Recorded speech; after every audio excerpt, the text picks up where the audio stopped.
Evan, King Mura, big up Peppo. Me name Jah Eye. Junior Lenny, kana waka penga Just Eye. Strykaa. Negative baba kamkoro wema audio ikarosiva ndikasvika yatotanga teriyo maimbondisaiza kandarira pasiriyo ndapinda muredhiyo ndokanda maaudio haisiriyo yamakandiitira haisiriyo kundimbonyekedza kundibata kwiyo kuzarura gedhi mokiya musuwo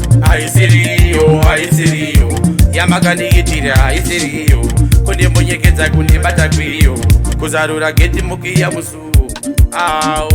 ziya munojuta ingawani paya maimbote makakwita zvino manje chiona vanhu vogoreketa ingawani maimbote muri main actor gezwai munyama pakuda Jordan ende modzidza kupedza nyaya muri 1 apa pakutaura munenge grade 1 hapana musi wamakambonzi weudhan haisiriyo yamakandiitira haisiriyo kundimbonyekedza kundibata kwiyo kuzarura gedhi mokiya musuwo haisiriyo yamakandiitira haisiriyo kundimbonyekedza kundibata kwiyo kuzarura gedhi mokiya musuwo nekuti chimero chinopera nechimero utaramba varume vane unhu hwemageru vada kutosiya vandichipisa sebhero asi kana mazogara zvenyu ndiri hiro rega ndimbokupai kaevidence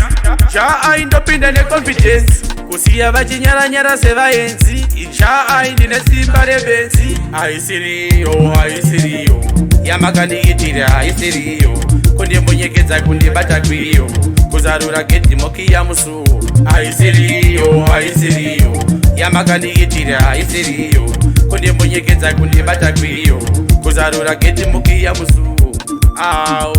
ziya munojuta ingawani paya maimbote makakwita zvino manje chiona vanhu vogoreketa ingawani maimbote muri main actor gezwai munyama pakuda Jordan ende modzidza kupedza nyaya muri 1 apa pakutaura munenge grade 1 hapana musi wamakambonzi weudhan haisiriyo yamakandiitira haisiriyo kundimbonyekedza kundibata kwiyo kuzarura gedhi mokiya musuwo haisiriyo yamakandiitira haisiriyo kundimbonyekedza kundibata kwiyo kuzarura gedhi mokiya musuwo